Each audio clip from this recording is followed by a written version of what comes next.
দিল্লির কোচিং সেন্টারের বেসমেন্টে জল ঢুকে মৃত্যু 3 পড়ুয়ার। পুরনো দিল্লির রাজেন্দ্রনগর এলাকার একটি কোচিং সেন্টারে এই দুর্ঘটনা ঘটে। কোচিং সেন্টারের বেসমেন্টই ছিল লাইব্রেরি।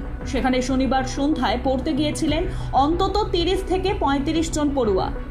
আচমকাই সেখানে বৃষ্টির জল ঢুকতে শুরু করে। বেরিয়ে আসার জন্য পর্যাপ্ত সময় পাননি অনেকেই। কেউ কেউ সাধারণভাবে বেসমেন্ট থেকে উঠে আসতে পেরেছিলেন, বাকিদের উপর থেকে দড়ির সাহায্যে তুলতে হয়েছে। তবে 3 জন পড়ুয়ার দেহ উদ্ধার করা হয় ওই জমা জল থেকে। এই ঘটনা প্রকাশ্যে আসতেই শোরগোল পড়ে যায়। কোচিং সেন্টারের বৈধতা নিয়েও প্রশ্ন ওঠে। ঘটনার প্রতিবাদে কোচিং সেন্টারের বাইরে বিক্ষোভ দেখান পড়ুয়ারা। এদিকে ঘটনার পর থেকে চুপ ছিলেন কোচিং সেন্টারের কর্তৃপক্ষ। তবে রবিবার সন্ধ্যায় তাদের তরফে একটি বিবৃতি জারি করা হয়। সেই বিবৃতিতে বলা হয়, মৃত পড়ুয়াদের পরিবার এবং প্রিয়জনের প্রতি আন্তরিক সমবেদনা জানাচ্ছি। ইনস্টিটিউশন গভীরভাবে দুঃখিত। ঘটনার চলমান তদন্তে সহায়তা করার জন্য আমরা প্রতিশ্রুতিবদ্ধ। সমস্ত প্রয়োজনীয় তথ্য আমরা তদন্তকারী সংস্থার সঙ্গে ভাগ করে নিয়েছি। এই দুর্ঘটনা আমাদের সকলকেই স্পর্শ করেছে। ঘটনার তদন্ত শুরু করেছে দিল্লি পুলিশ। এদিকে তদন্তে একাধিক চাঞ্চল্যকর তথ্য উঠে আসছে।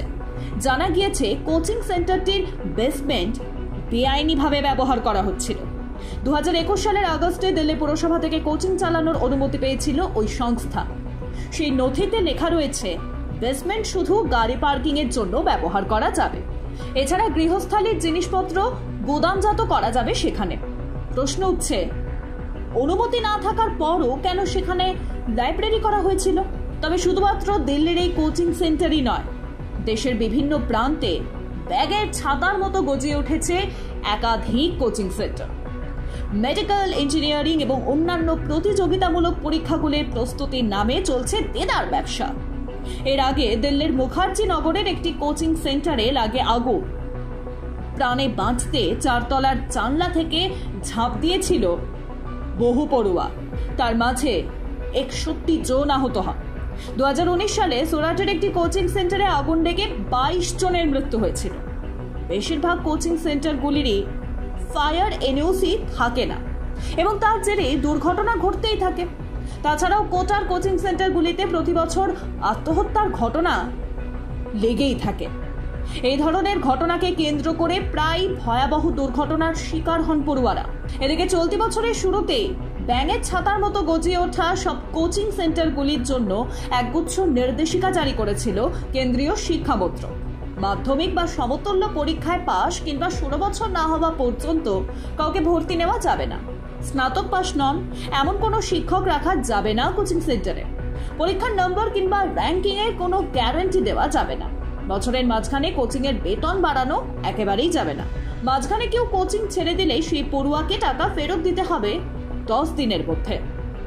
একদিনে 5 ঘন্টার বেশি ক্লাস হবে না। ছুটির পরের দিন পরীক্ষা নেওয়া যাবে না।